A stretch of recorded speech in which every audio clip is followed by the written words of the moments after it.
Big boss Kannada season 11ರ ಸ್ಪರ್ಧಿಗಳಾದ ಉಗ್ರ ಮಂಜು, Rajat, Mokshitha pi, Trivikram ಮತ್ತು ಚೈತ್ರಾ ಕುಂದಾಪುರ ಅವರು ಬಿಗ್ ಬಾಸ್ ಮನೆಯೊಳಗೆ ಎಂಟ್ರಿ ಕೊಟ್ಟಿದ್ದು, ಬಿಗ್ ಬಾಸ್ ಮನೆ ಈಗ ಬಿಗ್ ಬಾಸ್ ಪ್ಯಾಲೇಸ್ ಆಗಿ ಹಾಲಿ ಸ್ಪರ್ಧಿಗಳನ್ನ ಈಗಾಗಲೇ ಒಂದೊಂದು ಕೆಲಸಕ್ಕೆ ನಿಯೋಜಿಸಲಾಗಿದೆ. ಆದರೆ ವೈಟರ್ ಕೆಲಸ ಮಾಡುತ್ತಿರುವ ಗಿಲ್ಲಿ ನಟ ಮಾತ್ರ ಬಂದಿರುವ ಅತಿಥಿಗಳಿಗೆ ಟಾಂಗ್ ಕೊಡುವುದನ್ನ ಮುಂದುವರೆಸಿದ್ದಾರೆ. ಅತಿಥಿಗಳ ಮನರಂಜನಾ ಕಾರ್ಯಕ್ರಮ ಆಯೋಜಿಸಬೇಕು. ಅವ್ರಿಗೆ ಇಷ್ಟ ಇರ್ಬೇಕಾದ್ರೆ ತಂದಾಕವ್ರು ನಾವು ನಮಗೆ ಇಷ್ಟ ಇರಬೇಡ. ಮನುಷ್ಯ ಜಾತಿ ಸೇರಿದವ್ರು ಒಂದ್ಸತಿ ಅರ್ಥ ಮಾಡ್ಕೊಬೇಕಲ್ಲ. ಮೊದಲ ದಿನವೇ ರಜತ್ ಮತ್ತು ಉಗ್ರ ಮಂಜು ಅವರಿಂದ ಖಡಕ್ ವಾರ್ನಿಂಗ್ ಅನ್ನ ಗಿಲ್ಲಿ ನಟ ಪಡೆದುಕೊಂಡಿದ್ರು. ಮದುವೆ ಬಗ್ಗೆ ತಮಾಷೆ ಮಾಡಿದ್ದಕ್ಕೆ ಉಗ್ರ ಮಂಜು ಗರಂ ಆದ್ರೆ, ಬಿಟ್ಟಿ ಊಟ ಪದ ಬಳಕೆ ಮಾಡಿದ್ದಕ್ಕೆ ರಜತ್ ಅವರು ಗರಂ ಆಗಿದ್ರು. ಇಬ್ಬರು ಕೂಡ ಗಿಲ್ಲಿ ನಟನಿಗೆ ಇನ್ಮುಂದೆ ಈ ತರ ಮಾಡಬೇಡ ಅಂತ ಎಚ್ಚರಿಸಿದ್ದಲ್ಲದೆ ಒಂದಷ್ಟು ಶಿಕ್ಷೆಯನ್ನ ಕೂಡ ನೀಡಿದ್ರು. ಆದ್ರೂ ಕಾಲೆಳೆಯುವ ತಮ್ಮ ನಡೆಯನ್ನ ಗಿಲ್ಲಿ ಬಿಟ್ಟಿಲ್ಲ. ಇದೀಗ ಕಲರ್ಸ್ ಕನ್ನಡ ರಿಲೀಸ್ ಮಾಡಿರುವ ಹೊಸ ಪ್ರೋಮೋದಲ್ಲಿ ಅದು ಗೊತ್ತಾಗ್ತಿದೆ.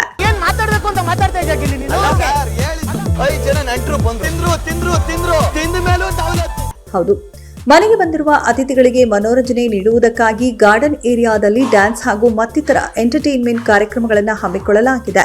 ಎಲ್ಲರೂ ಒಂದೊಂದು ರೀತಿಯಲ್ಲಿ ಅತಿಥಿಗಳಿಗೆ ಮನೋರಂಜನೆ ನೀಡಿದ್ದಾರೆ. ಈ ಮಧ್ಯೆ ಗಿಲ್ಲಿ ನಟ ಮಾತನಾಡಿರುವ ಒಂದಷ್ಟು ವಿಚಾರಗಳು ಮಾತ್ರ ರಜತ್ಗೆ ಕೋಪ ತರಿಸಿವೆ. ಅಷ್ಟಕ್ಕೂ ಗಿಲ್ಲಿ ನಟ ಹೇಳಿದ್ದಾದ್ರೂ ಏನು ಅಂತ ಹೇಳೋದಾದ್ರೆ, ಇಲ್ಲಿಗೆ ವಾವ್ ಅನ್ನೋ ತರ ಯಾರಾದ್ರೂ ಬರ್ತಾರೆ ಅಂದುಕೊಂಡಿದ್ದೆ, ಆದ್ರೆ ಇಲ್ಲಿ ವ್ಯಾಕ್ ಥೂ ಅನ್ನೋ ತರ ಆಗೋಯ್ತು. 5 ಜನ ನೆಂಟರು ಬಂದ್ರು, ತಿಂದ ಮೇಲೆ ದೌಲತ್ತು ತಿನ್ನೋ ಅವ್ರಿಗೆ ಇಷ್ಟು ಇರಬೇಕಾದ್ರೆ ತಂದಾಕುವ ನಮಗೆ ಎಷ್ಟಿರಬೇಡ ಎಂದು ಆವಾಜ್ ಹಾಕಿದ್ದಾರೆ ಗಿಲ್ಲಿ. ಆದ್ರೆ ಈ ಮಾತುಗಳನ್ನ ಕೇಳುತ್ತಲೇ ಕುರ್ಚಿಯಿಂದ ಮೇಲೆದ್ದ ರಜತ್ ಗಿಲ್ಲಿ ನಟನಿಗೆ ಆವಾಜ್ ಹಾಕಿದ್ದಾರೆ. ಏನ್ ಮಾತನಾಡಬೇಕು ಅಂತ ಮಾತನಾಡ್ತಿದ್ದೀಯಾ ಗಿಲ್ಲಿ?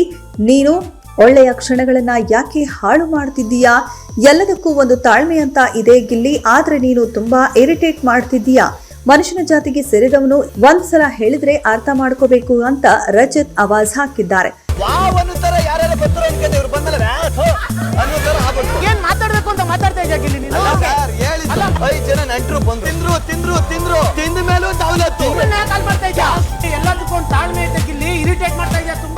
ಮುಂದೇನಾಯ್ತು ಎಂಬುದನ್ನ ಇಂದಿನ ರಾತ್ರಿ ಹೊಸ ಸಂಚಿಕೆಯಲ್ಲಿ ಗೊತ್ತಾಗಲಿದೆ. ಇದಿಷ್ಟು ಬಿಗ್ ಬಾಸ್ ನ ಅಪ್ಡೇಟ್ಸ್. ಮತ್ತಷ್ಟು ಬಿಗ್ ಬಾಸ್ ಅಪ್ಡೇಟ್ಸ್ ಗಳಿಗಾಗಿ ಸ್ಟೇ ಟ್ಯೂನ್. ಮಾತಾಡ್ಬೇಕು ಅಂತ ಮಾತಾಡ್ತಾ ಇದ್ದ ಗಿಲ್ಲಿ ನೀನು. 5 ಜನ ನೆಂಟರು ಬಂದ್ರು,